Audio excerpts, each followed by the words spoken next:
Hi guys, so welcome to our series of 365 days, 365 concepts. Today we will be discussing the concept of revaluation model and how we would execute it over multiple years, how we would carry out revaluation over multiple years.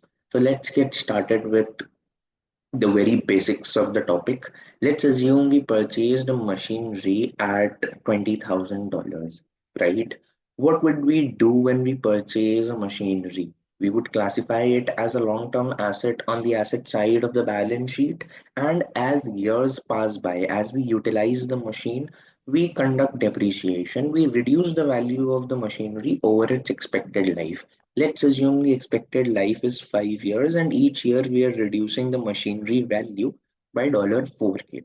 This is what we know as historical cost accounting. This is what we do under US GAAP, the set of accounting standards that is followed inside USA.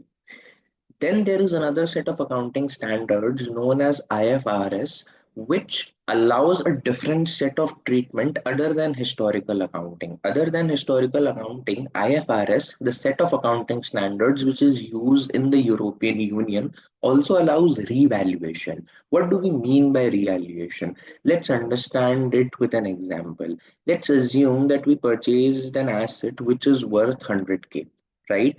Now, at 0th point in time, we conducted this purchase. Year one has passed by. The value of the asset now has risen to 120K. The fair value of the asset, the market value of the asset, the value at which if we let go of the asset, if we sell the asset, it will fetch me 120K. We can see that based on revaluation model, I have a fair value of 120K, a gain of 20K. Where will we pass this 20K gain?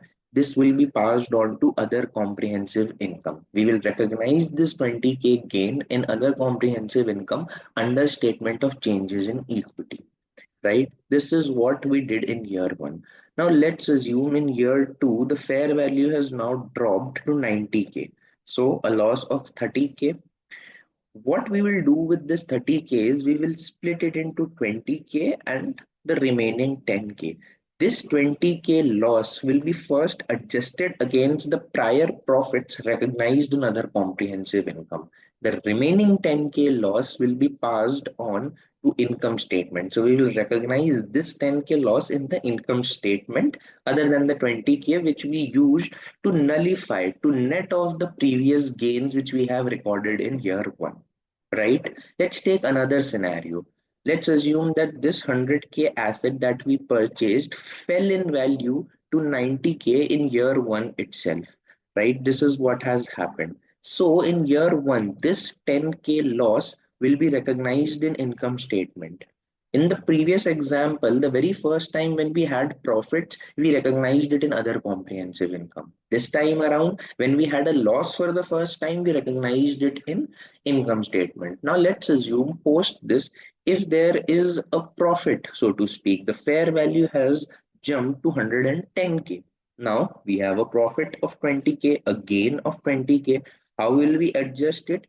First 10K we will recognize in the income statement because we are trying to net off or cancel the previous losses. The remaining 10K gain will be passed on to other comprehensive income. This is how the revaluation model's multi-year treatment works, right? If there is profit in the first year, it goes to other comprehensive income. If it is a loss, it goes to income statement. Then from next year onwards, we will see if we have enough profits and losses to nullify the previous treatment. And if we have a number which is above that, we will go to other comprehensive income if it is profit, and we will go to income statement if it is losses.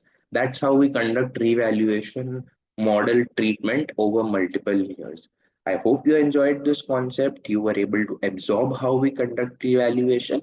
We will see you on another day with another concept. Thank you.